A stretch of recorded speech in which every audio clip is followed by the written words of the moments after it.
Biden teases national strategy to combat, quote unquote, Islamophobia. Amidst growing concerns of Islamophobia, President Joe Biden's administration is spearheading a pioneering national strategy to combat the issue. This initiative, though groundbreaking, faces skepticism from Muslim Americans, particularly due to the administration's strong support for Israel during its military operations against Hamas in Gaza. Excuse me.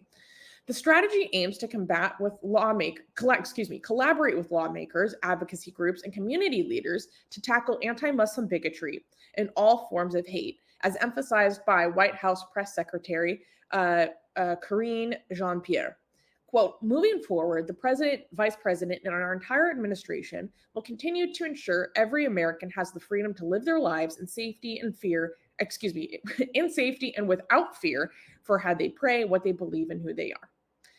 However, some Muslim American leaders expressed doubts, highlighting the need for a clear stance against far-right Israeli politicians and a call for more robust action against hate crimes targeting Muslims and Arab Americans.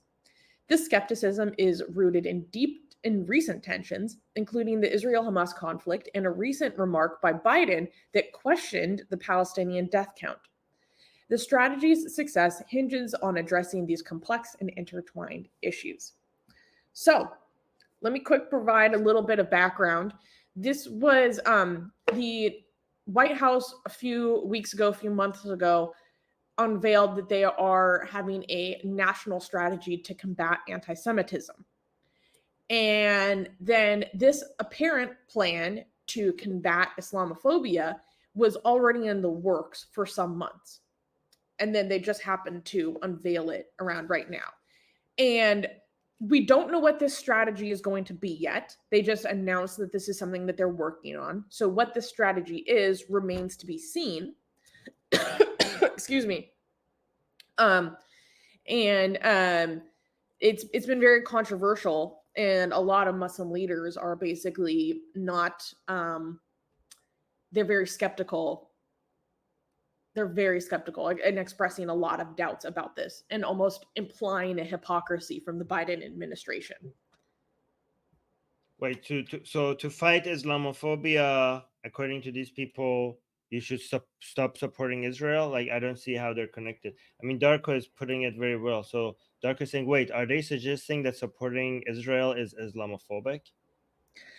I think either they are implying that, or they are saying, this is more of a steel man, that the administration's effort to push forward this strategy will likely not be received as legitimate or credible from the population as this conflict is still going on. But first of all, just to be clear, Islamophobia is a nonsensical term. The term needs to be anti-Muslim bigotry. Okay, I just want to put that out of the way. But what does this one of these have to do with the other one? I don't understand. Like, why? These are two separate criticisms that needs to be separate. You could let's say, for the sake of argument, Joe Biden's support for Israel was wrong. What does this got to do with how effective this policy is or is not going to be? These are complete. I don't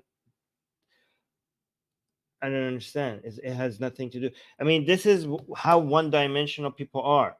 Like, you have to agree with me and support everything I support for I to accept other things that you want to do for me. Like, it's all in or nothing. This is what they're saying. They're like, you have to submit. It's funny how these are Muslims who are saying this, because they're like, you have to submit all or none of it would be accepted. Even if you're doing something here for me that might be productive for me, might be like by my standards. If you're doing something else that I disagree, I will reject this. This is why maybe my suggestion is not to give in at all, because they are telling you that it will never be enough. Unless you submit to our ways completely, nothing will be enough. So how about just not giving? This is not a group of people. They are not a group of people that you will the more you give, the more they want. By the way, Joe Biden's popularity has been hit dramatically Of course. for because of support for Israel. A lot of leftists are who are wanting to vote for Joe Biden as a way to not let Trump come into office are now considering not voting for Biden at all. And this could bring Trump back into power, which is Yeah. unbelievable. It's almost like Yeah. a repeat of the burning or bust kind of mentality. Yeah. Yeah. Well, that's scary. I don't know. That's what do you guys think in the I little have a chat? little bit But more context I oh, can provide. So basically, there was Rami Nahashibi, the founder of the Inner City Muslim Network in Chicago, said that he believed such an effort would be dead on arrival with the Muslim community until the president and the administration forcefully condemn members of the far-right government of Israeli Prime Minister Benjamin Netanyahu, who have openly called for the eradication of Palestinians from Gaza, and until the administration more aggressively calls out hate crimes targeting Muslims and Arabs. Well, okay, here's the thing. I think this national strategy probably is the administration's effort to more aggressively call out hate crimes targeting Muslim and Arab Americans. That kind of sounds like exactly what it is. And I think it's, again, this is supposed to be domestically focused. That is supposed to be the nature of this strategy. So, I mean, I can understand why people connect them, because just the world, this is what everyone is really paying attention to right now. But at the end of the day, this is supposed to be a domestic strategy. And on the other hand, there are a lot of people who are deeply concerned about the fact that this is the way that the administration is approaching it, by calling it Islamophobia.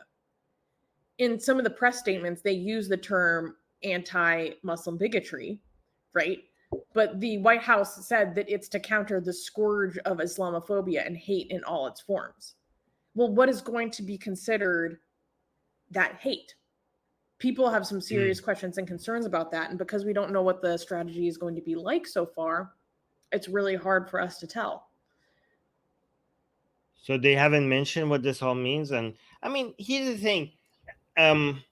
I am worried for other countries, because the good thing about the US, so the problem for people who might be new here, the problem with the term Islamophobia is that instead of fighting anti-Muslim bigotry, you have Islam as something that you want to protect, which then ends up making a lot of people focus on saving the ideology and protecting Islam rather than protecting Muslims, right? The good thing about the US is that that will not translate to defending Islam, because you can't do that, because you have the First Amendment and there's nothing anybody could do about it. So there's no laws that you could have in the United States that will protect criticism of Islam or ridicule of Islam. That will always be free to do in the United States. But the problem with legitimizing or giving a credibility to the term Islamophobia is that now a lot of other countries could refer to it as, it makes this term more common, more acceptable. And I don't know, like a country in Canada could constantly use this as precedent as and keep using the word Islamophobia. And in Canada or in the UK, for example, we don't have the First Amendment that you have in the United States. And constantly using the term Islamophobia there might translate into laws that will eventually stop us from being able to be as free as we want against criticizing or ridiculing or mocking Islam. So that's the problem here. I Yeah. mean, that's not far off. We see European countries that are banning burning of Quran, like they're moving in that direction, right? So Yeah. yeah, It's horrible. Like, yeah, yeah, Denmark essentially betraying its central values because of security threats from the rest of the world. It's absurd.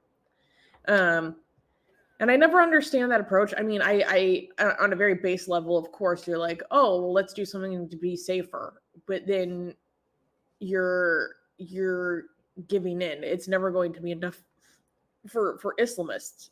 they're going to continue to push, and they're going to continue to threaten violence. And people never take a step back and say, why are we acknowledging, they're giving even more power and legitimacy, proving the success of these tactics to these Islamists? It's infuriating.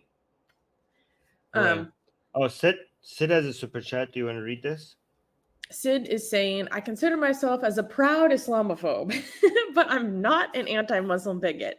No one should be treated unfairly, but Islam needs to be ridiculed all the time. I agree. In fact, there are many people and thinkers who say that, in fact, to be able to bring Islam into the 21st century, we need to ridicule Islam as strongly as Christianity has been ridiculed for centuries. That actually will benefit Muslims by desensitizing them, and ideally that would even make sectarian differences less relevant. Because if a sectarian difference is, often equivocable to blasphemy to many people, well, if you're seeing something that's way more blasphemous than that, suddenly the sectarian difference is no big deal. Do you know who makes the most amazing, gorgeous, and other adjectives that I can't use here on YouTube, blasphemous art ever? We do! And for some reason, we are giving it away for free. Download them now using the link in the description before we change our mind.